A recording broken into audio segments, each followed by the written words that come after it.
ሊዮኔል ሜሲ የማይደገም ተጫዋች ነው፣ ሮናልዶ ደግሞ የሚደገም ነው ትላላችሁ አሉ የሜሲ ፋኖች። እኔ የምለው እንዴት ነው ግን የሜሲ ፋኖች የቮካብለሪ እጥረት እያየን ያለ ነው? የቮካብለሪ እጥረት ይታይባቸዋል።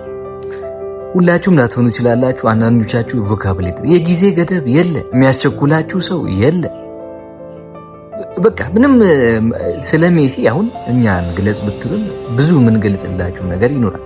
እናንተ ሜሲን የሚያህል ተጫዋች ይዛችሁ እየደገፋችሁ በቃ በሁለት ቃል ነው 8 ባላንድ ዶር 1 ዓለም ዋንጫ። ይህ ማለት ሮናልዶ አቶታል ብላችሁ ስለምታስቡ ጀስት መግለጫችሁ ነው።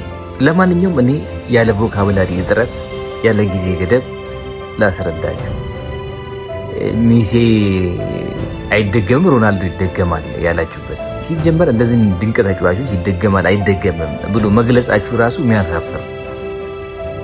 ለምን እንኳን ተጫዋቾቹ አሰልጣኞች እንደ ድሮ 26 ዓመት 22 ዓመት ፈርጊ የማንቸስተር 26 ዓመት ቬንገር ደግሞ አርሰናልን 22 ዓመት በታማኝነት ቡድን መስርቶ ቡድኑን ወደውት ህይወታቸው አድርገውት የሚኖርበት ዘመን አብቅቷል።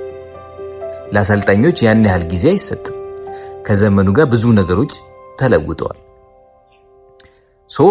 ሎያልቲውም የለም ነው። እነዚህን ተጫዋቾች አይገልጽም።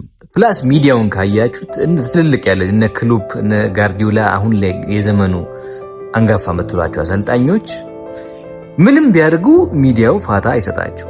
ተከታታይ 3 ፕሪሚየር ሊግ ብትበሉ ሻምፒዮንስ ሊግ አምጡ፣ ሻምፒዮንስ ሊግ ብትበሉ ፕሪሚየር ሊግ አምጡ፣ ወይ ሴሪያ አምጡ፣ ላሊጋ አምጡ፣ ምንም ፋታ አይሰጥም። አሰልጣኞቹም እንዲሁም አሁን ላይ ያለው ክፍተት በቃ የሆነ ነገር መተንፈስ አለባቸው። እንደ አጋጣሚ ሆኖ ሮናልዶ ፐርፌክት ቪለን ነው፣ እንደ ጆከር ነው። ሜሲ ሳይለንት ኢንትሮቨርት ስለሆነ ወደሱ የሚወረወር ነገር አይኖርም። ችሎታው ላይ ሳንደርስ እንደ ካራክተር ዋይዝ ፐርፌክት ቪለን ነው። ካልሆነ ምንም ዋንጫ ካልበላን ነው በ6 ወር ይባረራል አሰልጣኝ። እና አሁን ሚዲያ ላይ ካያችኋቸው ደግሞ ፎርመር ተጫዋቾች አሰልጣኝነት ሞክረው ወደ ሚዲያ የመጡ አሉ። እነሱም ሀሳብ ይሰጣሉ። እውነት ነው፣ ሚዲያ የሚሰራበት መንገድ ያ ነው። ይመቻቸው። እናንተም እነሱን ምስክር አምጥታችሁ መጥቀስ ከፈለጋችሁ ይመቻችሁ። እነዚህን ድንቅ ተጫዋቾች ግን ለመግለጽ ትክክለኛ ወርድ ሃንገር ወይም ረሃብ ነው ብዬ ነው። አንድ ተጫዋች ሜዳ ላይ ገብቶ እውቅና ካገኘ ፌመስ ከሆነ በኋላ ፋይናንሻሊ የተወሰነ ደሞዝ ከተከፈለው በኋላ ተመሳሳይ ረሃብ አለው ወይ?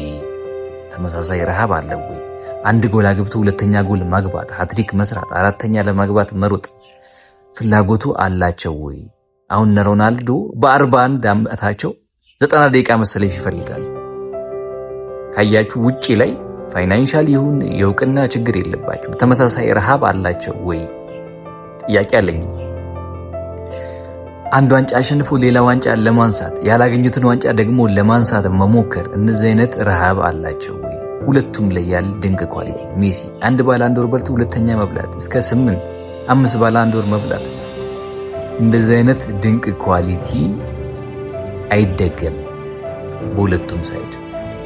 የሮናልዶ ፋን ቢሆንም ለሜሲ ትልቅ ሪስፔክት ስላለኝ በሃንገር ወይም በረሃብ ተመሳሳይ ረሃብ ያላቸው ተጫዋቾች ይመጣሉ ወይ ይችላል።